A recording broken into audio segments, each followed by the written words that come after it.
everyone, and welcome back. Today, I'm going to be reviewing the Kizer fixed blade. Get all of your giggles and jokes out during the close-ups. This is a clean knife channel, folks. Wait, who am I kidding?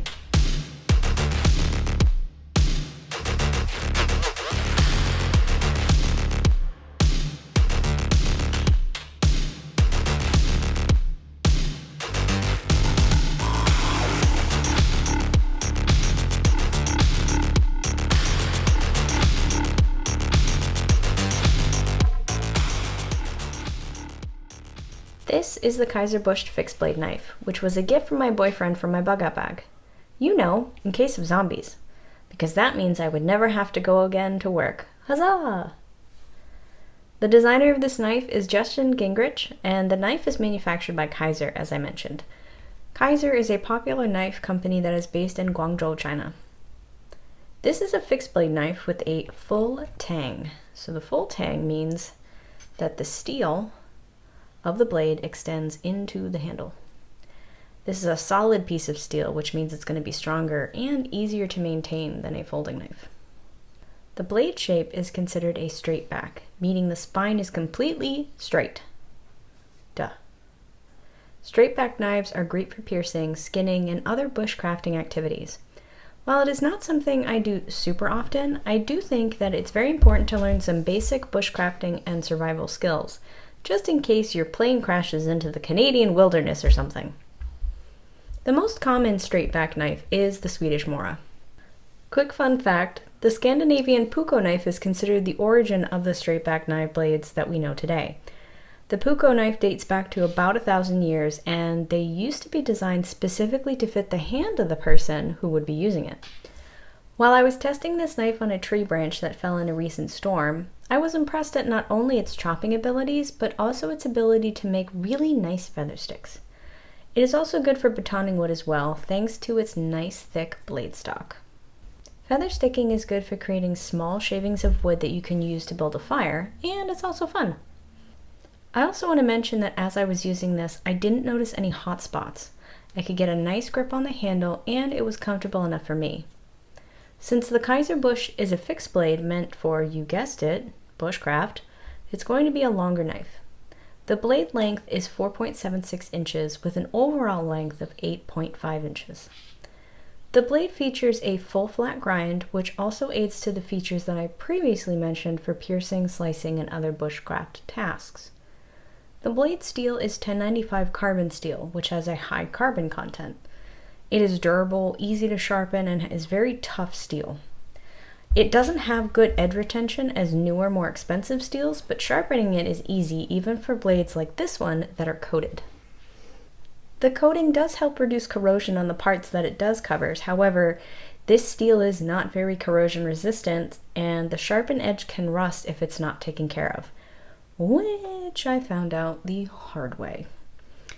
After I cut through a couple of branches, I had become distracted and realized that I had yet to clean it, and within a matter of a few hours, I was sharpening the knife with a lot of help to remove the rust from the edge of the blade. Don't be like me and don't get distracted by food and snacks. The handle material of the Kizer is G10, which is made from a bunch of layers of fiberglass that are soaked in resin and smushed together. It is lightweight and durable, offering a great grip. The knife comes in two colors, black and this brown version that you see here. I would have chosen the black handled version, but it was out of stock when my boyfriend went to purchase it. The Kizer comes in its own Kydex sheath, and this one is built well and has really nice retention, so it won't accidentally pop out at random. This sheath also has a little loop attached that can hold a fire steel. The knife is held by a button clasp as well for good measure, and you can attach the sheath through this nice belt loop.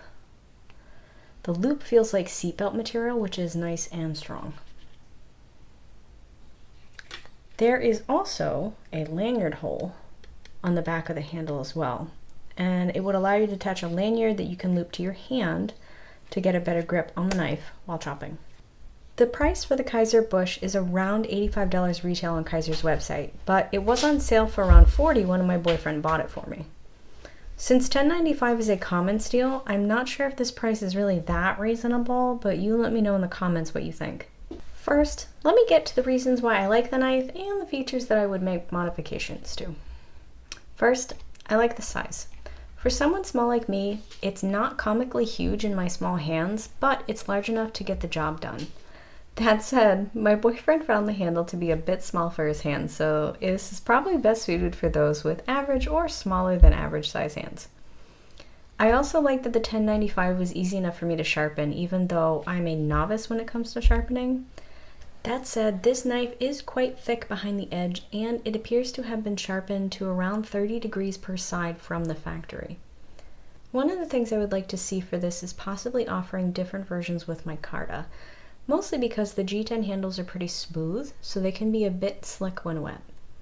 As always, I'd love to see more color options, maybe even a bright blue or an orange handle for people who like to go hiking or camping and want a knife that has high visibility so it won't get lost. The only other thing I noticed is that the knife has a little rattle when it's in the sheath. It's got great retention, but it just rattles when it's in there. While this doesn't have a lanyard on it yet, I would like to add one soon. Let me know in the comments what you think I should go with color-wise, and follow my Instagram to see what I ended up going with. Okay, end of my shameless plug. So that's it. That's all I got. Let me know what your thoughts are in the comments. Did you love this? Hate this? Or are you gently floating downstream like a happy duck in the rain? As always, I try to end with something inspirational, something nice because everything is still a raging dumpster fire. So my inspiration or cheat code for you all today is if you get distracted by your phone at work, you can actually change the visual settings to a grayscale mode. And this will allow you to be less distracted because nothing is colorful or eye-catching. So don't forget to subscribe or share my channel with your friends. I would appreciate it. Thank you everyone for taking the time and making it to the end. My self-esteem thanks you.